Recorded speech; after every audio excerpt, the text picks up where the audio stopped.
ഞാൻ ഡോക്ടർ നോബി, ഇത് ഡോക്ടർ പൊന്നു. ഞങ്ങൾ ഡോക്ടേഴ്സ് ആവാൻ ദൈവം ഞങ്ങളെ വിളിച്ചു, ഞങ്ങളെ ഒന്നിപ്പിച്ചു എന്നുള്ളതാണ്. രാഷേട്ടൻ പറഞ്ഞ പോലെ ഞങ്ങൾ പറയും 10 മക്കളെന്ന് പറയാം. എന്ന് വെച്ച് കഴിഞ്ഞാൽ ഒരു 3 മക്കൾ ഞങ്ങൾക്കൊരു മിസ്ഡ് അബോർഷനായിട്ട് എൻ്റെ ഇടയിൽ കൂടെ പോയി. അതിനുശേഷം പിന്നെ 7 മക്കൾ. ആ 7 മക്കളിൽ ഒരു കുഞ്ഞ് മാത്രം ജനിതക വൈകല്യമുള്ള ഒരു കുഞ്ഞായിട്ട് ജനിച്ചു. ആ കുഞ്ഞ് 2 വയസ്സെത്തനേക്കാളും മുമ്പ് അവനെ ഈശോ സ്വർഗത്തിലേക്ക് തിരിച്ചെടുത്തു എന്നുള്ളതാണ്. ഇപ്പം ഞങ്ങളുടെ കൂടെ 6 മക്കൾ ഉണ്ട്. Praise the Lord, praise the Lord. ഞങ്ങൾ ഇങ്ങനെ ചിന്തിക്കുമ്പോൾ ഞങ്ങളുടെ മനസ്സിൽ ഞങ്ങൾ ഇങ്ങനെ എപ്പോഴും ചിന്തിക്കും, ദൈവം നമ്മളെ ഓരോരുത്തരെയും വിളിച്ചിട്ടുള്ളത് വലിയൊരു വിളിയാണ് അല്ലേ. ഇപ്പം നിങ്ങളിപ്പോൾ ഇവിടെ ഇരിക്കുന്നുണ്ടെങ്കിൽ ഞാൻ പറയാം, നമ്മളൊരു പക്ഷേ നമ്മുടെ ലീവൊക്കെ ക്രമീകരിച്ചിട്ടായിരിക്കാം നമ്മളിവിടെ എത്തിയിട്ടുണ്ടാവുക. പക്ഷേ ദൈവത്തിൻ്റെ ഒരു വിളി ഉള്ളതുകൊണ്ട് മാത്രം, ദൈവം തിരഞ്ഞെടുത്തുകൊണ്ട് മാത്രമാണ് നമ്മളിന്ന് ഈ ഒരു പ്രോഗ്രാമിൽ ഇരിക്കുന്നത് എന്നുള്ളത് അല്ലേ. അതാണ് ദൈവത്തിൻ്റെ വലിയൊരു സ്നേഹം. ആ ഒരു സ്നേഹം അനുഭവിക്കാൻ ദൈവം ഞങ്ങളെ അനുവദിച്ചു എന്നുള്ളതാണ്. അതുകൊണ്ട് മാത്രമാണ് ഞങ്ങളിവിടെ നിൽക്കണേ എന്നുള്ളതാണ്. അപ്പോൾ നാം ദൈവത്തിൻ്റെ എഫേഷ്യൻസ് 2:10 പറയണ പോലെ നാം ദൈവത്തിൻ്റെ കരവേലയാണ്. നാം ചെയ്യാൻ വേണ്ടി ദൈവം മുൻകൂട്ടി തയ്യാറാക്കിയിട്ടുള്ള സൽപ്രവർത്തികൾക്കായിട്ട് യേശു ക്രിസ്തുവിൽ സൃഷ്ടിക്കപ്പെട്ടിട്ടുള്ളവരാണ് നമ്മൾ ഓരോരുത്തരും. നമ്മൾ ജെറേമിയ 29:11 പറയണ പോലെ അല്ലേ, നിങ്ങളെക്കുറിച്ചുള്ളൊരു പദ്ധതി എൻ്റെ മനസ്സിലുണ്ട്. നിങ്ങളുടെ നാശത്തിനുള്ള പദ്ധതിയല്ല, നിങ്ങളുടെ ക്ഷേമത്തിനുള്ളൊരു പദ്ധതിയാണ്. ഒരു ശുഭമായ ഭാവിയും പ്രത്യാശയും നൽകുന്നൊരു പദ്ധതിയാണ്. അപ്പോൾ ഞങ്ങളെപ്പോഴും ഇങ്ങനെ ചിന്തിക്കും. ഞാൻ പഠിച്ചു വന്നപ്പോൾ ഞാൻ ഇങ്ങനെ എപ്പോഴും ഇങ്ങനെ ചിന്തിക്കും, ദൈവം ഒരു ചെറിയൊരു മനസ്സിലുള്ള ഒരു ആഗ്രഹം ഇട്ട് തരുമായിരുന്നു. ഒരു ഒരു വിശുദ്ധരാകണം എന്നൊക്കെയാണ് ഞങ്ങളുടെ ആഗ്രഹം. അപ്പോൾ ചെറുപ്പം മുതലേ അങ്ങനെയുള്ളൊരു കുടുംബത്തിൽ ദൈവം ഞങ്ങളെ കൊണ്ടിട്ടു എന്നുള്ളതാണ്. എന്നെ ആണെങ്കിലും പൊന്നുവിനെ ആണെങ്കിലും ദൈവം അങ്ങനെ ഒരു സ്നേഹമുള്ളൊരു കുടുംബത്തിലേക്ക് ദൈവം ഞങ്ങളെ കൊണ്ടിട്ടു എന്നുള്ളതാണ്. അപ്പോൾ ഞങ്ങൾ ആ ഒരു സ്നേഹത്തിൽ വളർന്നു വരാനായിട്ട് ദൈവം ഞങ്ങളെ അനുവദിച്ചു. ഞങ്ങൾ കല്യാണം കഴിഞ്ഞ് വന്നപ്പോഴും ഞാനിങ്ങനെ എപ്പോഴും പറയും, പലപ്പോഴും നമ്മുടെ ജീവിതത്തിൽ നമ്മുടെ കാര്യങ്ങൾ ലേറ്റായിട്ട് നടക്കുമ്പോൾ നമ്മൾ ദൈവത്തിനെ കുറ്റം പറയണ പോലെ അല്ലെങ്കിലും നമുക്ക് മനസ്സിനൊരു പ്രയാസമൊക്കെ തോന്നും അല്ലേ. ഞങ്ങളുടെ കല്യാണമൊക്കെ ആലോചിച്ച് നടക്കുന്ന സമയത്ത് ഞാൻ വിചാരിക്കുകയാണ്, എൻ്റെ കല്യാണം ഞാൻ ഒത്തിരി തീഷ്ണതയോടെ പ്രാർത്ഥിച്ചൊക്കെയാണ് ഒരുങ്ങുന്നെങ്കിലും എൻ്റെ മുന്നിൻ്റെ കല്യാണം വന്നതിന് ശേഷം, ഒരു അലയൻസ് പോലെ വന്നതിന് ശേഷം ഒരു 2 കൊല്ലം കഴിഞ്ഞിട്ടാണ് ഞങ്ങളുടെ കല്യാണം നടന്നതെന്ന് പറഞ്ഞാൽ, ആദ്യം കല്യാണം നടന്നില്ല, ദൈവം ആ സമയത്ത് അത് നടത്തിയില്ല. പിന്നെ 2 കൊല്ലം കഴിഞ്ഞിട്ടാണ് നടന്നത്. അപ്പം ഞാനിങ്ങനെ ദൈവത്തിനോട് ചോദിക്കുമായിരുന്നു, ദൈവം ഇതെന്താ ഈ കല്യാണം 2 കൊല്ലം മുമ്പേ നടന്നിരുന്നെങ്കിൽ കൂടുതൽ കുഞ്ഞുങ്ങൾ ഉണ്ടാവുമായിരുന്നില്ല അല്ലേ, ദൈവത്തിൻ്റെ പദ്ധതി. പക്ഷെ പിന്നീടാണ് ഞങ്ങൾക്കത് മനസ്സിലായത്, ദൈവത്തിൻ്റെ ഒരു ടൈം എന്ന് പറഞ്ഞാൽ ഒരു സെക്കൻഡ് മുമ്പുമല്ല, 1 സെക്കൻഡ് പിന്നിലുമല്ല, അത് ആപ്റ്റ് ടൈമിലാണ് ദൈവം കാര്യങ്ങൾ ചെയ്യണമെന്നുള്ളത്. അപ്പം ഞങ്ങളുടെ ജീവിതത്തിൽ ദൈവം അങ്ങനെ കുറേ ബോധ്യങ്ങൾ തരുമായിരുന്നു. ഞങ്ങളുടെ ജീവിതത്തിൽ പിന്നീട് ഞങ്ങൾ കടന്നു പോകേണ്ടിയിരുന്ന ഒരുപക്ഷെ സഹനത്തിൻ്റെ മേഖലകളിലെല്ലാം ഞങ്ങളെ ശക്തിപ്പെടുത്താനായിട്ട് ഒരു പ്രയർ ടവർ പോലെ ദൈവം ആ ഒരു സമയത്ത് എൻ്റെയും പൊന്നുവിൻ്റെയും ഞങ്ങളുടെ ഫാമിലീസിൻ്റെയും പ്രാർത്ഥന ഒരുക്കിക്കൊണ്ടിരിക്കുകയായിരുന്നു എന്ന് ഞങ്ങൾക്ക് ആ സമയത്ത് ഇങ്ങനെ മനസ്സിലാക്കാനായിട്ട് പറ്റാം. അപ്പം ഞങ്ങൾ പറഞ്ഞ പോലെ ഞങ്ങൾ മാരീഡായപ്പോൾ ഞങ്ങൾക്ക് ഒരു ചിന്തയുണ്ടായിരുന്നു, ഒരു വിശുദ്ധരായ ഒരു ദമ്പതികൾ ആയി മാറണം എന്നുള്ളത്. നമുക്ക് ഈ ലൂയി മാർട്ടിനും സെലിൻ മാർട്ടിനും കൊച്ചറശ്ശ പുണ്യാളത്തിയുടെ അപ്പൻ്റെ അമ്മയുടെ ഒക്കെ ജീവിതം പോലെ ഞങ്ങളുടെ ഒരു മനസ്സിൽ ദൈവം അങ്ങനെ ഒരു ആഗ്രഹം ഇട്ട് തരാമെന്ന് ഞാൻ പറയാം. ഇതൊന്നും ഞങ്ങളുടെ മഹത്വമല്ല, ദൈവത്തിൻ്റെ കൃപ ഒന്നുകൊണ്ട് മാത്രമാണ്. അപ്പോൾ ഞങ്ങൾ മാരീഡായിട്ടുള്ള ഒരു ദിവസം നമ്മുടെ ആദ്യ രാത്രിയിലൊക്കെ ഞങ്ങൾ വിചാരിക്കുകയാണ്, തോബിയാസ് പ്രാർത്ഥിച്ച പോലെ ഞാൻ നിന്നെ സ്വീകരിക്കുന്ന ജഡികമായ അഭിലാഷത്താലല്ല നിസ്സീമമായ പ്രേമത്താലത്രേ ഇവളോടൊപ്പം എന്താ വാർദ്ധക്യത്തിലെത്താനായിട്ട് ദൈവമേ ഞങ്ങളെ അനുഗ്രഹിക്കണമെന്ന് പറയുമ്പോൾ അമ്മേൻ എന്നൊക്കെ പറഞ്ഞ് അങ്ങനെയുള്ളൊരു കൃപ ദൈവം തന്ന് ഞങ്ങളെ തുടക്കം ഞങ്ങളുടെ വിവാഹം അങ്ങനെ കൊണ്ടുവന്നു എന്നുള്ളതാണ്. അങ്ങനെ ഞാൻ ആ സമയത്ത് ഒരു PG ചെയ്യാനായിട്ട് ഞാൻ ട്രിവാൻഡ്രത്തായിരിക്കുന്ന സമയത്താണ് ഞാൻ കല്യാണം കഴിക്കുന്നത്. ഞാൻ അവിടെ PG ചെയ്യുന്ന ഒരു സമയത്ത് എനിക്കൊരു ദിവസം ഒരു ബ്രേക്ക് ഇട്ട സമയം ഞങ്ങൾ കാലത്ത് അവിടെ ഒരു 10-ാം ദിവസം മാർപ്പാപ്പയുടെ പള്ളിയിലൊക്കെ പോയി പ്രാർത്ഥിച്ചൊരുങ്ങി കുമ്പസാരിച്ച് കുർബാന സ്വീകരിച്ചിട്ടൊക്കെയാണ് ആദ്യത്തെ ഒരു കുഞ്ഞിനെ കൺസീവ് ചെയ്യാനായിട്ടൊക്കെ ദൈവം ഞങ്ങൾ അനുവദിച്ചു. ഞാൻ പറയുകയാണ്, ഇതൊക്കെ ഞാൻ ഇവിടെ പറഞ്ഞു വെച്ചതെന്ന് പറഞ്ഞാണെങ്കിൽ ഇതൊക്കെ ദൈവത്തിൻ്റെ കൃപ ഒന്നുകൊണ്ട് മാത്രമാണ്. അങ്ങനെ ആ ഒരു കുഞ്ഞിനെ ഞങ്ങൾ ജേക്കബ് എന്ന് പേരിടുന്നു. ആ കുഞ്ഞിനെ ജേക്കബ് എന്ന് പേരിട്ടതിന് ശേഷം വീണ്ടും ഒത്തിരി കുഞ്ഞുങ്ങൾ ഉണ്ടാവണം എന്നുള്ളൊരാഗ്രഹം ഞങ്ങളുടെ മനസ്സിൽ. അപ്പോൾ എൻ്റെ വീട്ടിൽ ഞാനും ചേച്ചിയും മാത്രമേ ഉള്ളൂ. അപ്പോൾ ഞാൻ 2 പിള്ളേർ, പൊന്നൊരു വീട്ടിൽ 5 മക്കളുണ്ട്. അപ്പോൾ പൊന്നിനും കൂടുതൽ മക്കൾ ഉണ്ടാവണം എന്നൊരാഗ്രഹം. അങ്ങനെ ഞങ്ങൾ വീണ്ടും ഒരു കുഞ്ഞിന് വേണ്ടി ഞങ്ങൾ ദൈവത്തോട് ചോദിക്കുകയാണ്. പിന്നീടുള്ള ഞങ്ങളുടെ ജീവിതത്തിൽ ഒരു 3 പ്രാവശ്യം പൊന്നു പ്രഗ്നൻ്റ് ആവുകയും ഒരു 3 മാസം അല്ലെങ്കിൽ 2 മാസം 3 മാസമൊക്കെ ആകുമ്പോഴൊക്കെ അതൊരു മിസ്ഡ് അബോർഷൻസ് ആയിട്ട് പോകുമായിരുന്നു. അപ്പോൾ ഞങ്ങളിങ്ങനെ വിചാരിക്കുകയാണ്, ദൈവം ഇതെന്താണ് ഞങ്ങളുടെ ജീവിതത്തിൽ അല്ലേ. നമുക്കൊക്കെ നമ്മുടെ ജീവിതത്തിൽ നമ്മൾ ഇത്രയും ദൈവത്തോട് അടുത്ത് നിന്ന് പ്രാർത്ഥിക്കുകയൊക്കെ ചെയ്യുമ്പോൾ നമ്മൾ ഉദ്ദേശിക്കാത്ത രീതിയിലുള്ള കാര്യങ്ങൾ നടക്കുമ്പോൾ നമുക്കൊക്കെ ഒരു ചെറിയൊരു പ്രയാസം. പക്ഷേ ദൈവത്തിന് അതൊക്കെ വലിയൊരു പദ്ധതി ഉണ്ടെന്നുള്ള. അങ്ങനെ ഒരു കുഞ്ഞ് നമ്മുടെ ഇന്ന് നഷ്ടപ്പെട്ടു പോയാലും നമ്മൾ പ്രാർത്ഥിച്ചൊരുങ്ങി ആ കുഞ്ഞിനെ ഒരു വീട്ടുമാമുദീസ എന്നൊക്കെ പറഞ്ഞ് കൊടുത്തിട്ടുണ്ടെങ്കിൽ ഞാൻ വിചാരിക്കുക ആ കുഞ്ഞൊക്കെ നമുക്ക് വേണ്ടി മാധ്യസ്ഥ അപേക്ഷിക്കാനായിട്ട് സ്വർഗത്തിലുണ്ടാവും. അതാണ് ദൈവത്തിൻ്റെ വലിയൊരു പദ്ധതി. നമ്മളെല്ലാവരും സ്വർഗത്തിൽ എത്തിച്ചേരണം എന്നുള്ളതല്ലേ ദൈവത്തിൻ്റെ പദ്ധതി. ഞാൻ യുകാറ്റിൻ്റെ പുസ്തകത്തിൽ 1ാമത്തെ ചോദ്യം ഇതാണ്: എന്താണ് നിങ്ങൾ എന്തിനാണ് ഈ ഭൂമിയിൽ ഉണ്ടായിരിക്കണേ എന്നുള്ളതാണ്. നമ്മൾ എന്തിനാണ് ഭൂമിയിൽ ഉണ്ടായിരിക്കണതെന്ന് വെച്ചാൽ നമ്മൾ ദൈവത്തെ പറ്റി അറിയാനും ദൈവത്തെ സ്നേഹിക്കാനും നമ്മളിവിടെ ചെയ്യേണ്ട കുറേ നല്ല പ്രവൃത്തികൾ ചെയ്തിട്ട് അവസാനം നമ്മൾ ദൈവത്തിൽ എത്തിച്ചേരാൻ തന്നെയാണ്, സ്വർഗത്തിൽ എത്തിച്ചേരാൻ തന്നെയാണ്. അപ്പം ഞങ്ങൾക്ക് ആ ഒരു കൺവിക്ഷൻ വന്നു. വീണ്ടും ഞങ്ങൾ പ്രാർത്ഥിച്ചൊരുങ്ങി ആ 3 കുഞ്ഞുങ്ങളെയും മാലാഖമാരെ പോലെ ഈശോയ്ക്ക് കൊടുത്ത് ഞങ്ങൾ വീണ്ടും പ്രാർത്ഥിച്ചൊരുങ്ങാണ്. അങ്ങനെ വീണ്ടും പ്രാർത്ഥിച്ചൊരുങ്ങിയിട്ട് പൊന്നു വീണ്ടും കൺസീവ് ചെയ്യുമ്പോഴാണ് ഞങ്ങൾ വളരെ സന്തോഷത്തോടെ ദൈവത്തിന് നന്ദിയൊക്കെ പറഞ്ഞ് ഞങ്ങൾ മുന്നോട്ട് പോകുമ്പോഴാണ് ഞങ്ങൾക്ക് വലിയൊരു സത്യം മനസ്സിലാവുകയാണ്. ഈ സ്കാൻ ചെയ്യുമ്പോൾ ഈ കുഞ്ഞ് ജനിതക വൈകല്യമുള്ളൊരു കുഞ്ഞായിട്ട് ജനിക്കാനുള്ളൊരു സാധ്യതയാണ്. അപ്പം ആ ഒരു സമയത്ത് ഞാൻ വിചാരിക്കുക ഞങ്ങൾ ഒത്തിരി പ്രാർത്ഥിച്ചു വരുമോ, ഇതെന്തുകൊണ്ട് ദൈവമേ ഞങ്ങളുടെ ജീവിതത്തിൽ ഇങ്ങനൊരു പ്രയാസം. അപ്പം ഞാൻ മനസ്സിലാക്കിടത്തോളം ആ ഒരു സമയത്താണ് ഞാനും പൊന്നും തമ്മിലുള്ള ഒരു ദാമ്പത്യ സ്നേഹവും ഒരു ദാമ്പത്യ ലയവും അല്ലെങ്കിൽ കൂടുതലായിട്ട് ദൈവത്തിൽ ആശ്രയിക്കാൻ ദൈവം ഞങ്ങളെ ആ ഒരു സമയത്ത് പഠിപ്പിക്കുകയായിരുന്നു. കൂടുതലായിട്ട് ദൈവത്തിൽ ആശ്രയിക്കാനായിട്ട് ദൈവം ഞങ്ങളെ പഠിപ്പിക്കുകയായിരുന്നു. ഞാൻ വിചാരിക്കുക നമുക്ക് അച്ഛന്മാർക്ക് ഇവിടെ ബലിയർപ്പിക്കാനായിട്ട് ഒരു ബലിപീഠമുള്ള പോലെ നമ്മുടെ ബലിപീഠം എന്ന് പറയുകയാണെങ്കിൽ നമ്മുടെ കട്ടിലാണ് നമ്മുടെ ബലിപീഠം. അപ്പോൾ ആ ഒരു ബലിപീഠത്തിൽ ഞാനും പൊന്നും ഇരുന്നിട്ട് ഞങ്ങളിങ്ങനെ ഒത്തിരി പ്രാർത്ഥിക്കുകയാണ്. എൻ്റെ ദൈവമേ, ഇതെന്തുകൊണ്ടാണ് നീ ഞങ്ങൾക്ക് ഇങ്ങനൊരു കുഞ്ഞിനെ ഇങ്ങനെ തരിക എന്നുള്ളത് ഞങ്ങളിങ്ങനെ ഒത്തിരി പ്രാർത്ഥിക്കുകയാണ്. അപ്പോൾ ആ ഒരു പ്രാർത്ഥിക്കുന്ന സമയത്ത് ദൈവം ഞങ്ങൾക്കൊരു ബോധ്യം തരികയാണ്. അപ്പോൾ നമ്മളിങ്ങനെ മത്തായിയുടെ സുവിശേഷത്തിൽ 18-ാം അധ്യായത്തിൽ 19-20 ഇങ്ങനെയല്ലേ കാണും: വീണ്ടും ഞാൻ നിങ്ങളോട് പറയുന്നു, ഭൂമിയിൽ നിങ്ങൾ 2 പേർ യോജിച്ച് ചോദിക്കുന്ന ഏതൊരു കാര്യവും എൻ്റെ സ്വർഗസ്ഥനായ പിതാവ് നിറവേറ്റി തരും. എന്തെന്നാൽ 2 3 പേർ എൻ്റെ നാമത്തിൽ ഒരുമിച്ച് കൂടുന്നിടത്ത് അവരുടെ മധ്യേ ഞാനുണ്ടായിരിക്കും. അപ്പോൾ യേശുവിൻ്റെ നാമത്തിൽ നമ്മളൊരു ഐക്യത്തിൽ പ്രാർത്ഥിച്ചു കഴിഞ്ഞാൽ നമ്മുടെ ജീവിതത്തിൽ പ്രത്യേകിച്ച് നമ്മുടെ ജീവിതത്തിൽ ഞാൻ വിചാരിക്കുകയാണ്, നമ്മുടെ ജീവിതത്തിൽ നമ്മൾ ഭാര്യയും ഭർത്താവ് നമ്മുടെ കുടുംബത്തിൻ്റെ പ്രശ്നങ്ങൾ ദൈവം അതിനൊരു സൊല്യൂഷൻ തരിക തന്നെ ചെയ്യും. ദൈവം നമുക്കൊരു സൊല്യൂഷൻ തരിക തന്നെ ചെയ്യും. അപ്പോൾ ചില സഹനങ്ങൾ അത് ഏറ്റെടുക്കാനുള്ള കൃപയായിരിക്കാം ഈശോ ആ സമയത്ത് തരണേ എന്നുള്ളത്. അപ്പോൾ ഞാനും പൊന്നും കൂടി അങ്ങനെ ഇരുന്ന് പ്രാർത്ഥിക്കുന്ന സമയത്ത് പൊന്നു ഒരു കൺവിക്ഷൻ പോലെ പൊന്നു പറയാൻ, എന്തായാലും നമ്മൾ വിശുദ്ധരാകണം എന്ന് നമ്മൾ ആഗ്രഹിച്ചതല്ലേ, ഈ ഒരു കുഞ്ഞിനെ നമ്മൾ സ്നേഹത്തോടു കൂടി നമ്മൾ സ്വീകരിക്കുകയാണെങ്കിൽ ഈ കുഞ്ഞിനെ നമ്മൾ എന്തായാലും മാമോദിസ കൊടുക്കുമല്ലോ. ഈ കുഞ്ഞിനെ നമ്മൾ മാമോദിസ കൊടുത്തിട്ട് ഈ കുഞ്ഞ് ദൈവം എത്ര നാൾ നമ്മുടെ ഒപ്പം ഉണ്ടാവും എന്നറിയില്ല. പക്ഷേ ഈ കുഞ്ഞ് തിരിഞ്ഞ് ദൈവത്തിൻ്റെ കരങ്ങളിലേക്ക് പോകുമ്പോൾ നമുക്കിങ്ങനെ ചിന്തിച്ചൂടെ, നമ്മളൊരു വിശുദ്ധൻ്റെ മാതാപിതാക്കളായിട്ട് തീരുന്നുള്ളത് ചിന്തിച്ചൂടെ. അപ്പോൾ ഞാൻ വിചാരിക്കുക അതൊരു ഭയങ്കര ഒരു കൺവിക്ഷനായിരുന്നു ഞങ്ങൾക്ക്. അപ്പോൾ ഞങ്ങൾക്ക് കൂടുതലായിട്ട് ആ കുഞ്ഞിനെ സ്വീകരിക്കാൻ ദൈവം ഞങ്ങൾക്ക് ആ ഒരു സമയത്ത് ഭയങ്കരമായിട്ട് കൃപ തന്ന പോലെ. അതുപോലെ തന്നെ ഞങ്ങൾ പ്രാർത്ഥിച്ചുകൊണ്ടിരിക്കുമ്പോൾ സങ്കീർത്തനം 139 13, 14, 15, 16 ഞങ്ങൾക്ക് ഇങ്ങനെ കിട്ടുകയാണ്. അതായത് അവിടെ നിന്നാണ് എൻ്റെ അന്തരംഗത്തിന് രൂപം നൽകിയത്, എൻ്റെ അമ്മയുടെ ഉദരത്തിൽ അവിടെ തന്നെ മെനഞ്ഞു. ഞാൻ അങ്ങേ സ്തുതിക്കുന്നു, എന്തെന്നാൽ അങ്ങ് തന്നെ വിസ്മയനീയമായി സൃഷ്ടിച്ചു. അവിടുത്തെ സൃഷ്ടികൾ അത്ഭുതകരമാണ്, എനിക്കത് നന്നായി അറിയാം. ഞാൻ നിഗൂഢതയിൽ ഉരുവാക്കപ്പെടുകയും ഭൂമിയുടെ അധോഭാഗങ്ങളിൽ വെച്ച് സൂക്ഷ്മതയോടെ സൃഷ്ടിക്കപ്പെടുകയും ചെയ്തപ്പോൾ എൻ്റെ രൂപം അങ്ങേക്ക് അജ്ഞാതമായിരുന്നില്ല. അപ്പോൾ നമ്മുടെ ജീവിതത്തിൽ ദൈവം അറിയാണ്ട് ഒരു സംഭവം നടക്കുന്നില്ല എന്നുള്ള വലിയൊരു കൺവിക്ഷൻ.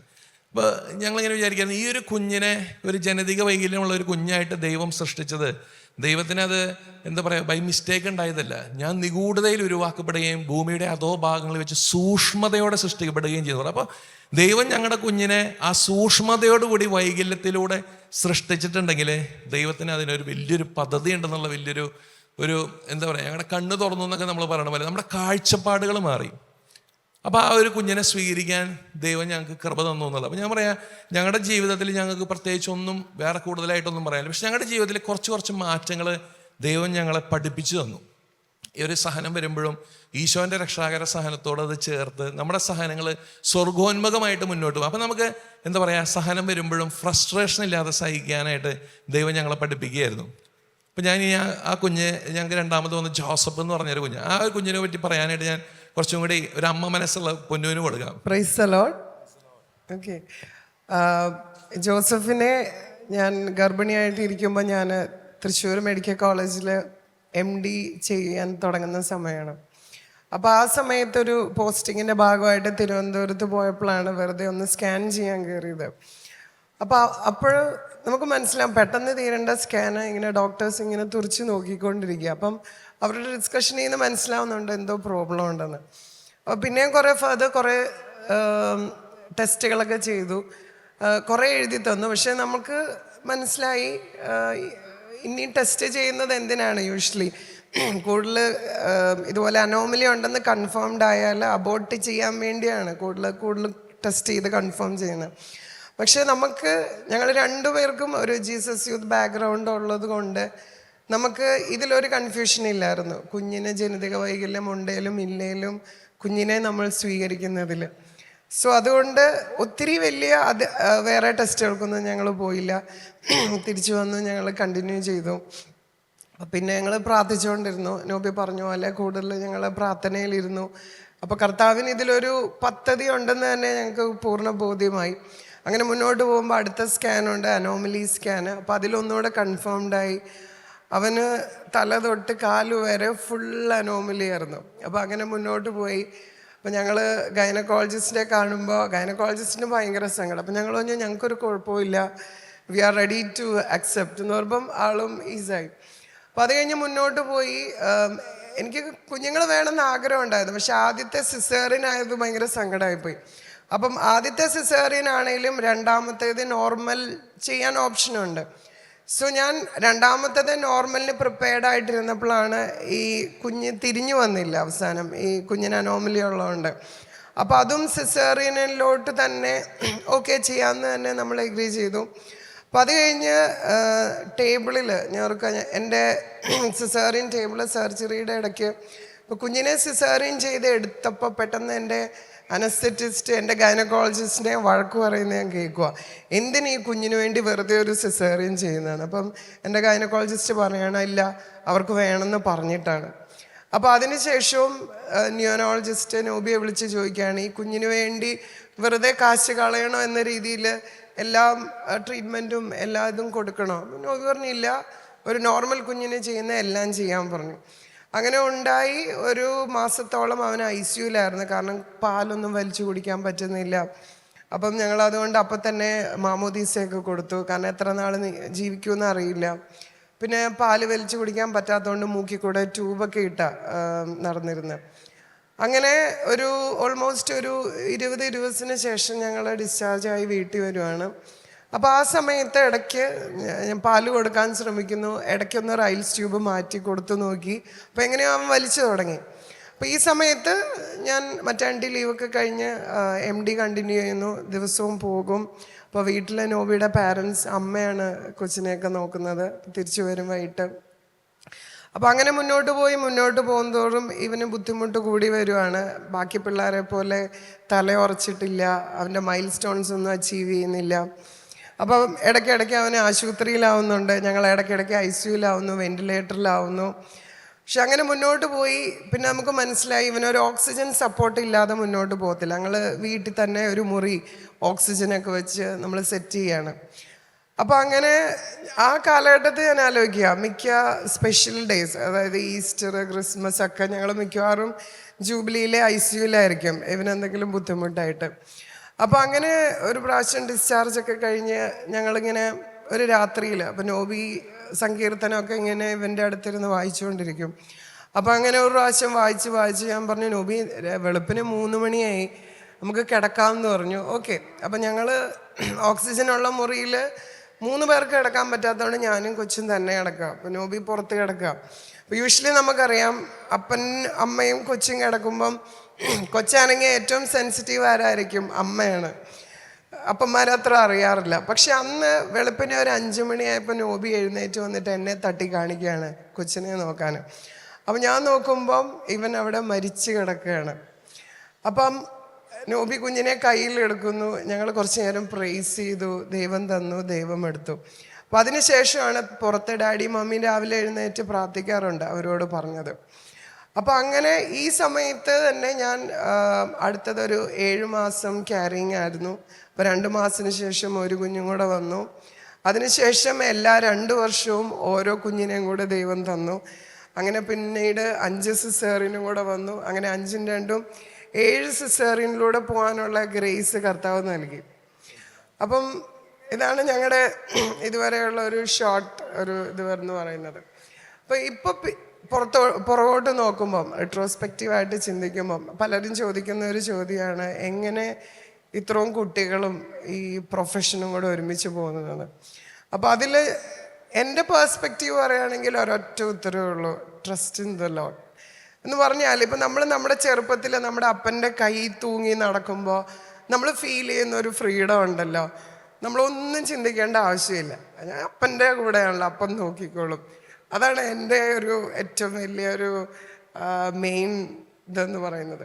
അപ്പോൾ ഞാൻ പറയാം, ഈവൻ ഫ്രം എനിക്ക് തോന്നുന്ന ഒരു അപ്പനും അമ്മയും അല്ലെങ്കിൽ ഒരു കറിസ്മാറ്റിക് ബാക്ക്ഗ്രൗണ്ട്, ഒരു പ്രാർത്ഥനയുടെ ബാക്ക്ഗ്രൗണ്ട് വീട്ടിലുള്ളതുകൊണ്ടായിരിക്കും എങ്ങനെയോ എല്ലാത്തിനും കർത്താവിനോട് ആലോചന ചോദിക്കുക എന്നൊരു ചിന്ത വന്നു. അപ്പം നമുക്കറിയാം, നമ്മുടെ ജീവിതത്തിലെ ഫസ്റ്റ് ഡിസിഷൻ എടുക്കേണ്ട സമയം നമ്മുടെ +2 അല്ലെ പ്രീ ഡിഗ്രി കഴിഞ്ഞിട്ടുള്ള സമയം. എൻ്റെ ചെറുപ്പത്തിൽ പ്രീ ഡിഗ്രിയുടെയൊക്കെ ലാസ്റ്റ് ബാച്ചാണ് ഞാൻ.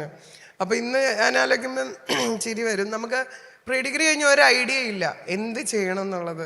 അപ്പം ഞാൻ പാല ഒരു ഗ്രാമപ്രദേശത്ത് നിന്ന് വന്ന ആളാണ്. അപ്പോൾ യൂഷ്വലി അവിടെ ലേഡീസ് ഒരു പ്രീ ഡിഗ്രി കഴിയും, ചങ്ങനാശ്ശേരിയിലോ എറണാകുളത്തോ ഹോം സയൻസ് പോവും, കെട്ടിച്ചു വിടും. അതാണ് യൂഷ്വലി നമ്മുടെ ഫാമിലിയിൽ കാണുന്നത്.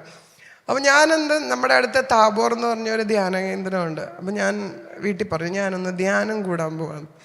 അപ്പോൾ അന്ന് അവിടെ ചെന്നപ്പോൾ എൻ്റെ കൗൺസിലറിനോട് ഞാൻ പറഞ്ഞു, എന്തിനാ മോള് വന്നതെന്ന് ചോദിച്ചപ്പോൾ ഞാൻ പറഞ്ഞു, ഞാൻ പ്രീ ഡിഗ്രി കഴിഞ്ഞു, ഇനി എന്ത് ചെയ്യണമെന്നൊന്ന് കർത്താവിനോട് ചോദിക്കാവോ എന്ന് ചോദിച്ചു. അപ്പോൾ എനിക്കിന്ന് ഓർക്കുമ്പോൾ ചിരി വരും. അപ്പോൾ അന്ന് ആ പ്രാർത്ഥനയിൽ അല്ലെങ്കിൽ ആ ധ്യാനത്തിൽ നിന്നാണ് എനിക്കൊരു ബോധ്യം കിട്ടിയത്, എൻ്റെ കഴുത്തിലൊരു സ്റ്റെപ്പ് ഇടാനാണ് ദൈവം ആഗ്രഹിക്കുന്നതെന്ന്. പിന്നെ ഞാൻ തിരിഞ്ഞു നോക്കിയിട്ടില്ല, നേരെ വന്നു ബ്രില്യൻറ്റിൽ കയറി. കാരണം ബാക്കി എല്ലാവരും ഭയങ്കര ടെൻഷനോടെ ഇരുന്ന് പഠിക്കുമ്പോൾ ഞാൻ ഭയങ്കര റിലാക്സ്ഡാണ്. കാരണം എനിക്ക് ഉറപ്പാണ് എൻ്റെ കഴുത്തെ സ്റ്റെപ്പ് വീഴുമെന്ന്. അതുകൊണ്ട് ഭയങ്കര റിലാക്സ് ചെയ്ത് പഠിച്ചു. എൻട്രൻസ് കിട്ടി. അപ്പോൾ കോട്ടയം മെഡിക്കൽ കോളേജായിരുന്നു ആഗ്രഹം, പക്ഷേ ദൈവം എന്നെ കൊണ്ടിട്ടത് തിരുവനന്തപുരം മെഡിക്കൽ കോളേജാണ്. അപ്പോൾ അവിടെ ചെന്നത് നമ്മളവിടെ ജീസസ് യൂത്തിലൊക്കെ കയറി ആക്റ്റീവായി. അപ്പോൾ അങ്ങനെ കഴിഞ്ഞപ്പോൾ എന്നെ മാത്രം കൊണ്ടിട്ടത് പ്രോ ലൈഫിൻ്റെ കോറിലാണ്. അപ്പം എൻ്റെ കൂടെയുള്ള ബാക്കി ഫ്രണ്ട്സ് എല്ലാം ജീസസ് യൂത്തിൻ്റെ മെയിൻ കോറിൽ, ഞാൻ മാത്രം പ്രോ ലൈഫ് കോറ്. അപ്പോൾ അന്ന് എനിക്ക് ഭയങ്കര സങ്കടമാണ്, ഇതെന്താ എന്നെ മാത്രം പ്രോ ലൈഫ് കോറിലിട്ട്. പക്ഷേ ഇന്ന് റിട്രോസ്പെക്റ്റീവായിട്ട് ചിന്തിക്കുമ്പോൾ എനിക്ക് മനസ്സിലാവും, കർത്താവ് ഫ്യൂച്ചറിൽ കുറേ പദ്ധതിക്ക് വേണ്ടി എന്നെ അന്ന് ഒരുക്കുമായിരുന്നു. തിരുവനന്തപുരം മെഡിക്കൽ കോളേജിൽ എത്തിച്ചു, പ്രോ ലൈഫിൽ കയറ്റി. അന്ന് ജീവൻ്റെ മൂല്യം അടിവരയിട്ട് കർത്താവ് എന്നെ പഠിപ്പിച്ചു. അപ്പോൾ അന്ന് തൊട്ട് ജോൺ 10:10 ഞാൻ വന്നിരിക്കുന്നത് ജീവനുണ്ടാകാനും അത് സമൃദ്ധമായി ഉണ്ടാകാനും. അങ്ങനെ പ്രോ ലൈഫിൻ്റെ ആക്ടിവിറ്റീസും ഔട്ട്റീച്ചിനൊക്കെ പോയി. അപ്പം അതിനുശേഷം വീട്ടിലോട്ട് തിരിച്ചു വരുന്നു. പിന്നെ നമുക്കറിയാം കല്യാണത്തിൻ്റെ ആലോചന. അപ്പോൾ ആ സമയത്തും നമുക്കൊരു ഫോർമേഷൻ ജീസസ് യൂത്തിൽ നിന്ന് കിട്ടി. അപ്പം നമ്മുടെ എൽഡേഴ്സൊക്കെ എപ്പോഴും പറയും, ജീവിത പങ്കാളിയെ നിങ്ങൾക്ക് വേണമെങ്കിൽ കർത്താവിനോട് ഡിമാൻഡ് ചെയ്യാം, അല്ലെങ്കിൽ കർത്താവ് തരുന്ന ആളെ നമുക്ക് ചൂസ് ചെയ്യാം. അപ്പം ഞാൻ ഓർത്തു, വീണ്ടും കുറച്ച് കുരുട്ടുബുദ്ധിയോടെ ഞാൻ ചിന്തിച്ചു, നമ്മളിപ്പം നമ്മുടെ പാരൻസിൻ്റെ കൂടെയൊക്കെ പോയിട്ട് വല്ലതും മേടിക്കുകയാണെങ്കിൽ, അല്ലേ, എനിക്കിത് വേണമെന്ന് പറഞ്ഞാൽ നിർബന്ധിച്ച് മേടിക്കുകയാണെങ്കിൽ പിന്നെ അതിനെ കുറ്റം പറയാൻ നമുക്ക് പറ്റത്തില്ല, കാരണം എൻ്റെ ചോയ്സാണല്ലോ. അതേസമയം അമ്മ പറഞ്ഞിട്ടാണ് നമ്മളൊരു സാധനം എടുത്തതെങ്കിൽ അതിനെന്തെങ്കിലും കുറവുണ്ടെങ്കിൽ നമുക്ക് അമ്മയെ ചീത്ത വിളിക്കാം. അപ്പോൾ ഞാൻ ഓർത്തു, എന്നാൽ പിന്നെ എൻ്റെ ചോയ്സ് വേണ്ട, കർത്താവിൻ്റെ ചോയ്സ് തന്നെ ഇരിക്കട്ടെ. അപ്പം ഞാൻ അന്ന് തൊട്ട് പ്രാർത്ഥിച്ചു, ദൈവമേ നീ എനിക്ക് വെച്ചേക്കുന്ന ആളെ കറക്റ്റ് ടൈമിൽ കൊണ്ടുതരിക. വേൾഡ്ലി ഡിമാൻഡ് ചെയ്യാൻ 2 കാര്യമേ ചോദിച്ചുള്ളൂ. ഒന്ന്, ദേഷ്യപ്പെടുന്ന ആളായിരിക്കരുത്. 2, കുടവയറും പാടില്ല.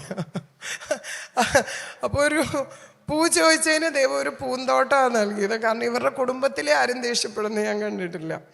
അപ്പം അങ്ങനെയാണ് എനിക്ക് നോബിയെ കിട്ടിയത്. അപ്പം അതിനുശേഷം പിന്നെയും ഞാൻ MBBS ഒക്കെ കഴിഞ്ഞെങ്കിലും പതുക്കെ വീട്ടിൽ കൊച്ചിനെയൊക്കെ നോക്കി ഒതുങ്ങി കൂടാന്ന് വിചാരിച്ചു. പക്ഷേ ആ സമയത്ത് കർത്താവ് നമ്മുടെ ഒരു ബന്ധുവിലൂടെ എന്നെ ഒന്ന് ശകാരിച്ചു. കാരണം MBBS കഴിഞ്ഞിട്ട് വീട്ടിൽ കുത്തിയിരിക്കാനാണെങ്കിൽ എന്തിനാ വെറുതെ സീറ്റ് കളഞ്ഞത്.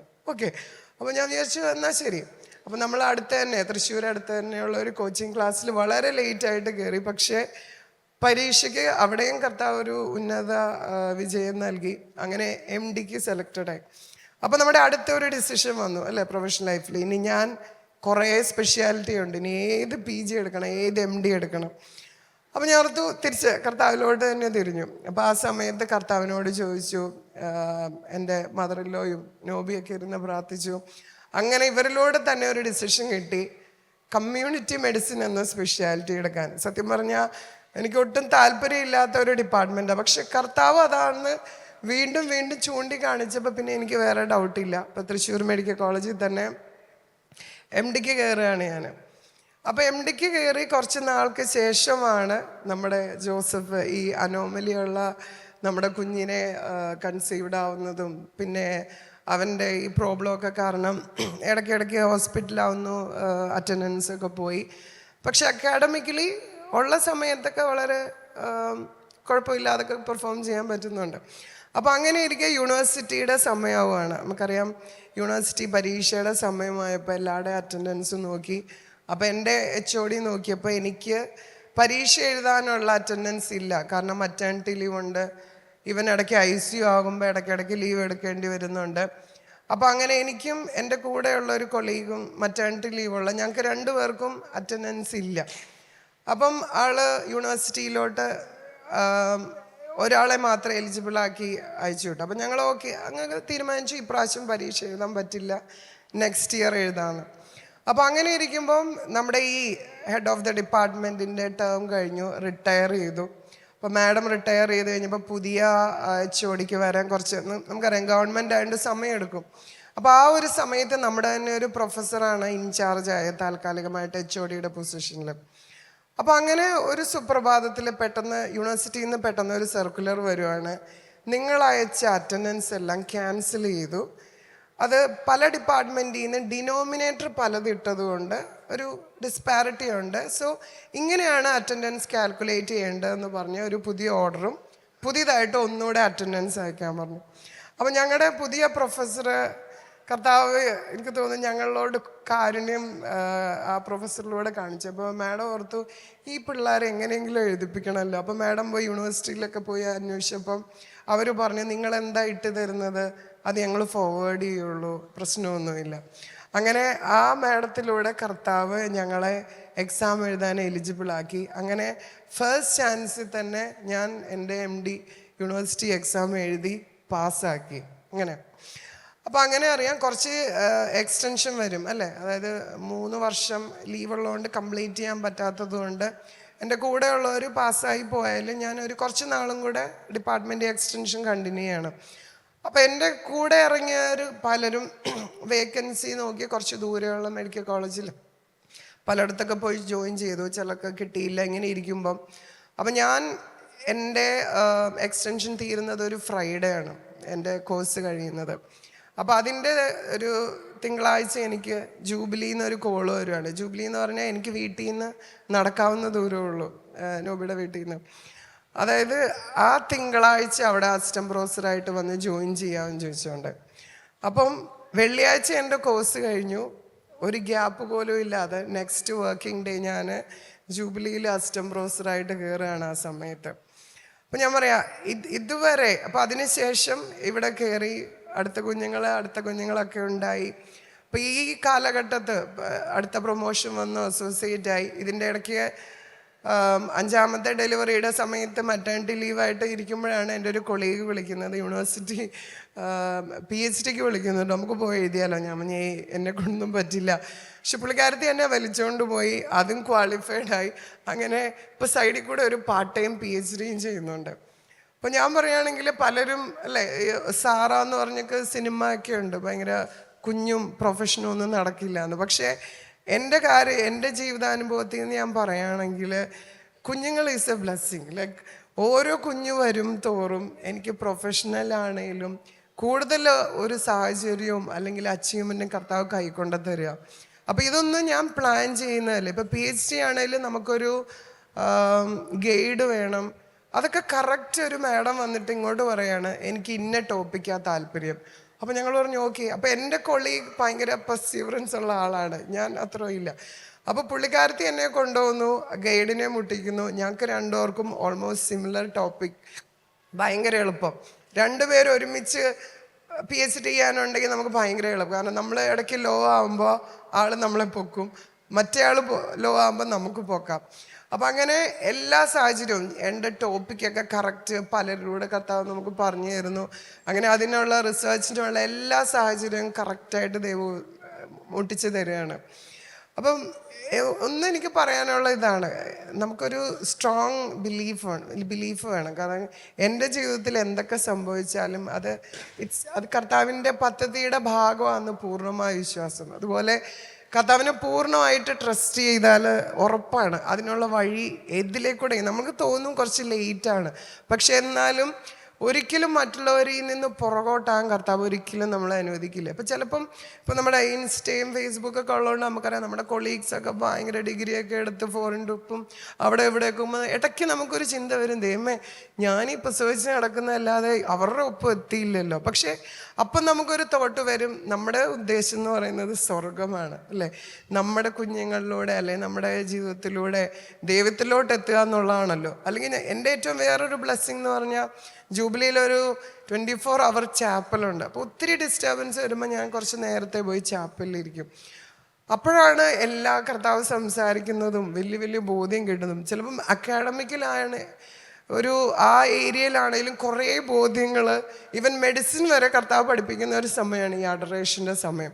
അപ്പോൾ തിരിച്ച് ഞാൻ ഡിപ്പാർട്ട്മെൻറ്റിൽ എത്തുമ്പോൾ നമുക്ക് ആ കർത്താവിനോട് ഞാൻ കംപ്ലൈൻറ്റ് ചെയ്തതിൻ്റെയൊക്കെ ഉത്തരം ഏതെങ്കിലും ആരെങ്കിലും വഴി കിട്ടിക്കൊണ്ടിരിക്കും.